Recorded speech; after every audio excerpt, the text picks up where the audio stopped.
কি হলো? কি দেখছেন?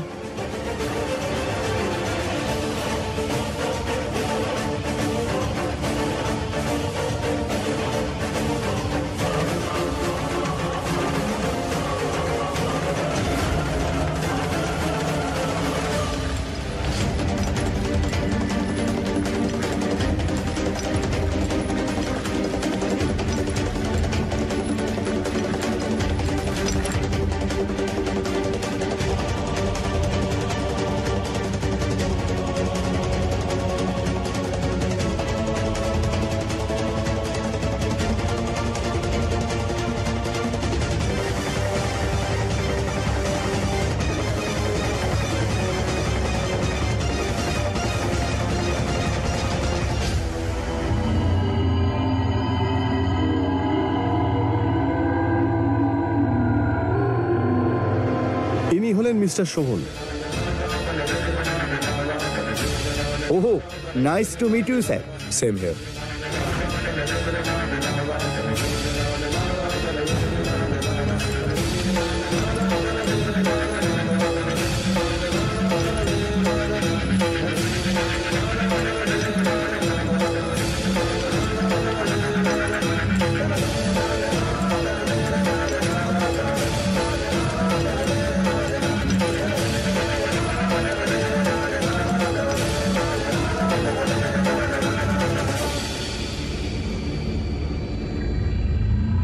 কি হলো শোভন বাবু, আপনি দাঁড়িয়ে পড়লেন?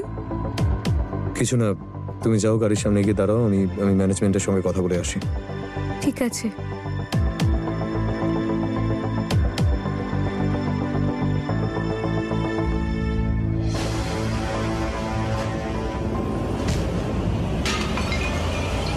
সরি, দেখতে পান না নাকি?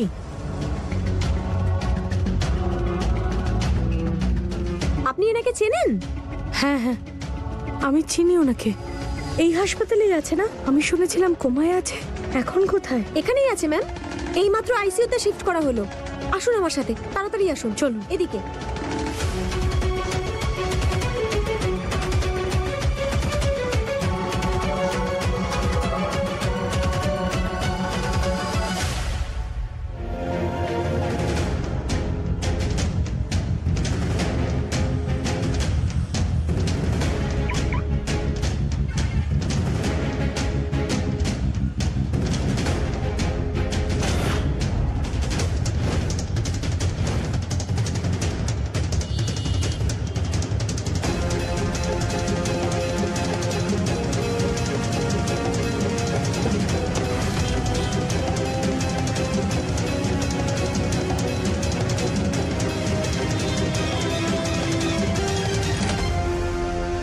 এই যে আপনার সেই পেশেন্ট।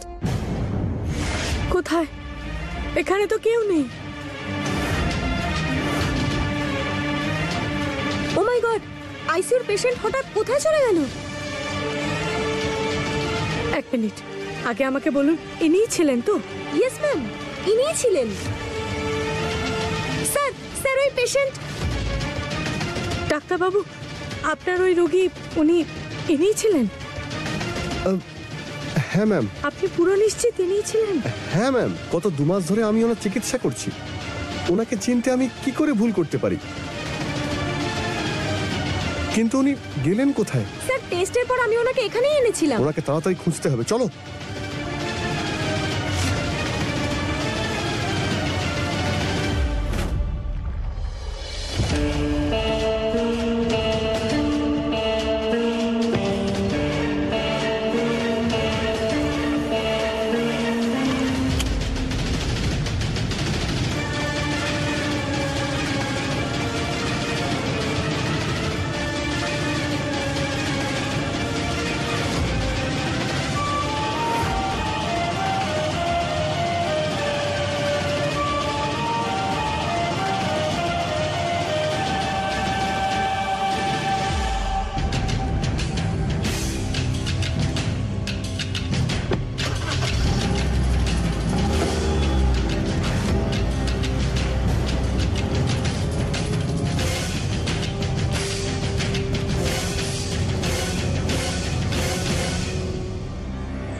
এই বাড়ি আমার বাড়ি, আমার জীবন, আমার নিজের পরিবার। কিন্তু কিন্তু সবাই কোথায়? কাউকে দেখতে পাচ্ছি না কেন? শোভন,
তারা, তুমি?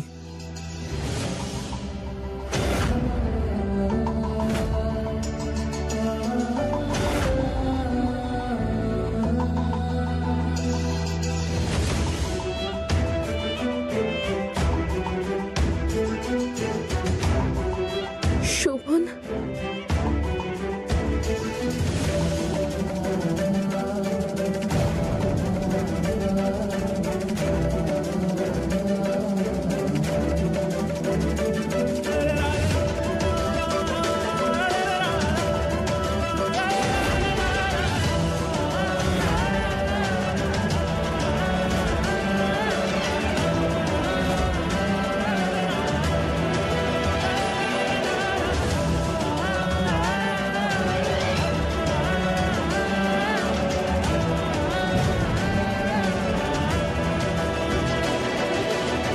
তারা বৌদি,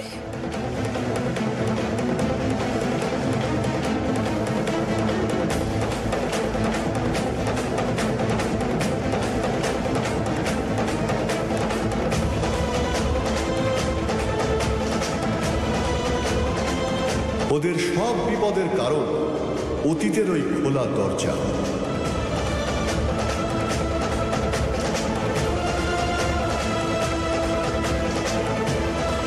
স্বাগতম তারা বৌমা, স্বাগতম। তুমি যখন চলেই এসেছো, এবার ফুল বৌমার বিদায় এই বাড়ি থেকে হবেই হবে। শোভন, আমি তোমার উপর খুব রেগে আছি। তুমি আমাকে হসপিটালে একা কেন রেখে এলে? আর তারপর তুমি আমাকে আনতেও যাওনি।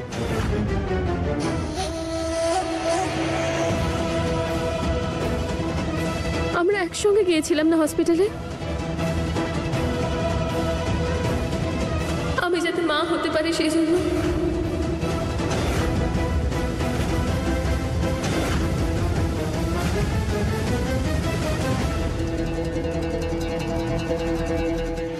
তুমি তো চলে গেলে, তারপর ওই ডাক্তার জানি না কি সব উল্টো পাল্টা ওষুধ দিয়েছে আমাকে।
খুবই অদ্ভুত কোইন্সিডেন্স যে হসপিটালে আপনার ফান্ড থেকেই আপনার স্ত্রীর চিকিৎসা হচ্ছিল। আমি খুব খুশি হয়েছি যে ফাইনালি ওনার বাড়ি আর কাছের লোকেদের উনি পেয়ে গেছেন। গত 2 মাস ধরে উনি কোমায় ছিলেন।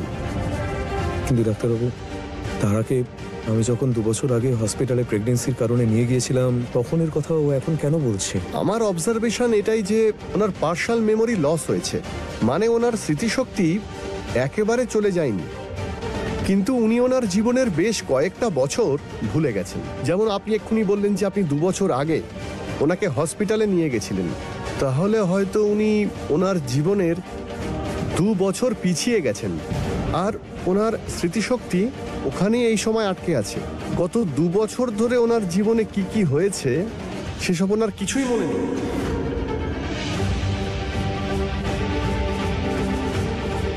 আর আমি ওকে কি করে মনে করাবো যে গত 2 বছরে কি হয়েছে কি হয়নি?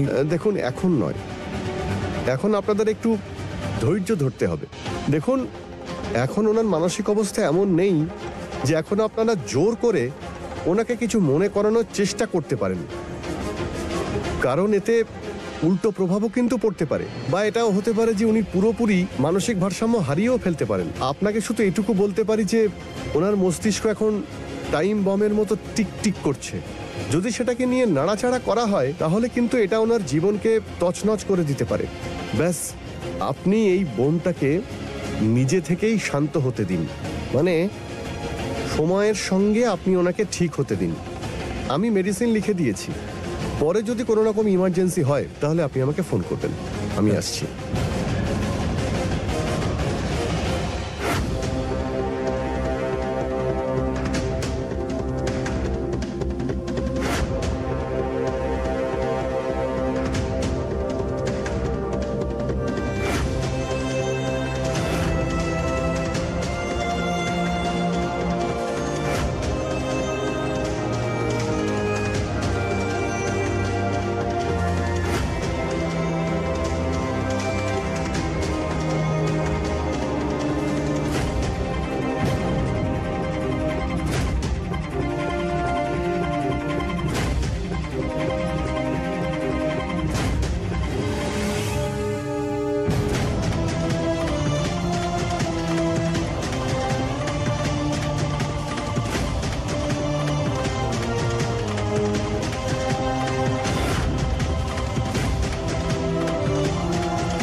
আমি আরো একবার নিজের ভাগ্যের কাছে হেরে গেলাম। আমার মা হওয়ার স্বপ্ন আরো একবার ভেঙে গেল। শোভন, তুমি আমায় ক্ষমা করে দাও। আমি তোমাকে বাবা হওয়ার খুশিটুকু দিতে পারলাম না।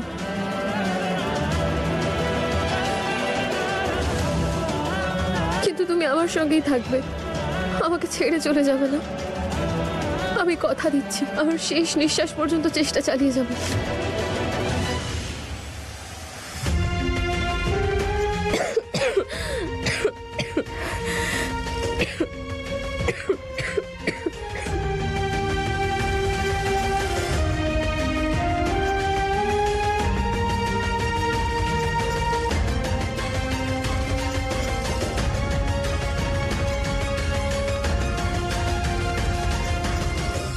ওকে,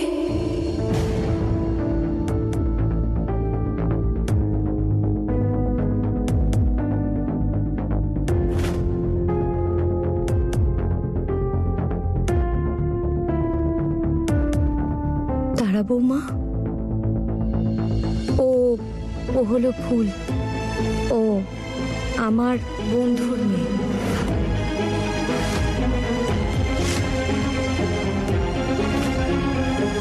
বেচারির এই মুহূর্তে এখানে কেউ নেই, তাই কিছুদিন ধরে ও আমাদের সঙ্গেই থাকছে। কিন্তু ওকে আমার খুব চেনা চেনা লাগছে। মনে হচ্ছে ওকে কোথায় যেন দেখেছি।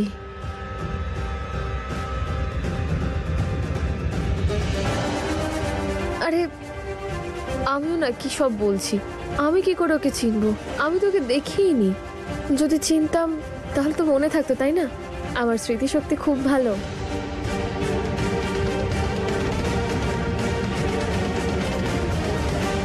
আপনি বিশ্রাম করুন, নিজের খেয়াল রাখবেন।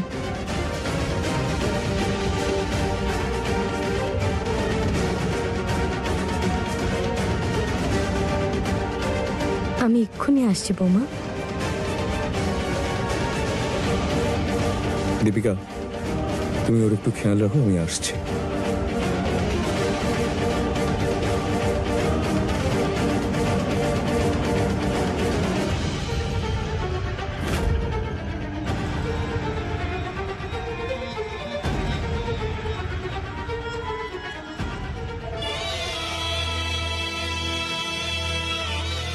ফুল বৌমা, ছোট মা,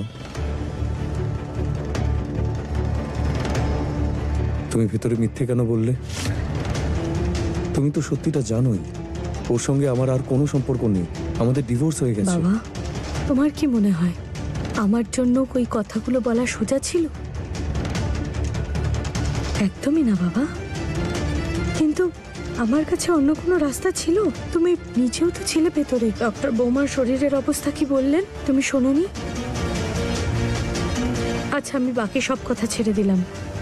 আমি তোমাকে জিজ্ঞেস করছি ফুল বৌমা, তুমি বলো মনুষ্যত্বের খাতিরে তুমি কি কখনো চাইবে যে তোমার জন্য আর শোভন বাবার জন্য তারা বৌমা নিজের স্মৃতিশক্তি হারিয়ে ফেলুক, আর না হলে নিজের বাকি জীবনটা কোনো পাগলা গারুদের এক কোনায় পড়ে কাটিয়ে দিক? তুমি চাও এরকম, নাকি ওর সাথে এর থেকেও বেশি খারাপ হোক? না ছোট মা, আমিও চাই না এসব হোক, কিন্তু শোভন বাবু, ছোট মা ঠিকই বলছেন।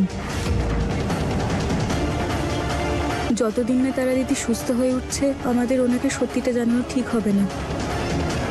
ফুল, সেটা ভুল হবে। আমি যদি তারাকে মিথ্যে বলি তাহলে 3টে জীবন। শোভন বাবু, আপনাকে আমার জন্য এটা করতে হবে। তারা দিদির শরীর আরো খারাপ হোক এটা তো আমরা কেউই চাই না। আর আমরা নিজেদেরকেই বা কিভাবে ক্ষমা করব যে আমরা আমাদের সম্পর্ক বাঁচাতে তারা দিদি জীবন নিয়ে খেলছি?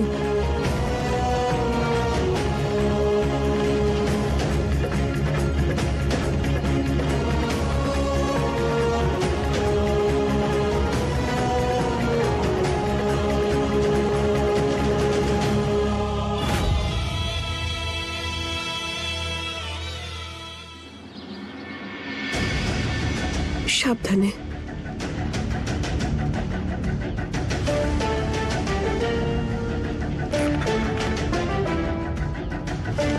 দীপিকা, তুমি এরকম সাদা কাপড় কেন পরে আছো?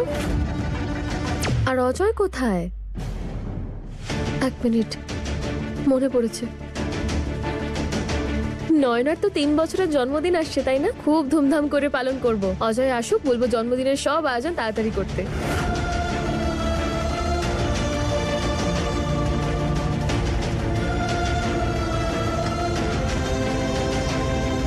তারা বৌদির কিচ্ছু মনে নেই, ওর ব্যাপারে কিছু না বলাই ভালো হবে। এই সময় এমন কোনো কথা বলা যাবে না যেটা শুনলে ওনার ক্ষতি হতে পারে।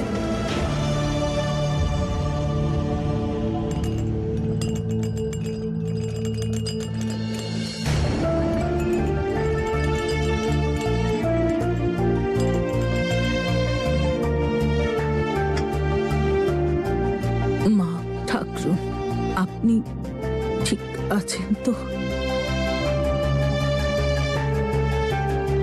আজ যেটাই বাড়িতে হলো, তারপর এ বাড়িতে কেউ কি করে ঠিক থাকতে পারে? তারা বৌমা ফিরে এসেছে, এই তো সবে শোভন দাদু ভাই আর ফুল বৌমার মধ্যে আনন্দ আসতে শুরু করেছিল। এবার কি হবে ওদের সম্পর্কের? তুমি বললে না তো কোথায় অজয়? আর তুমি আজকে সিঁদুর পরোনি কেন?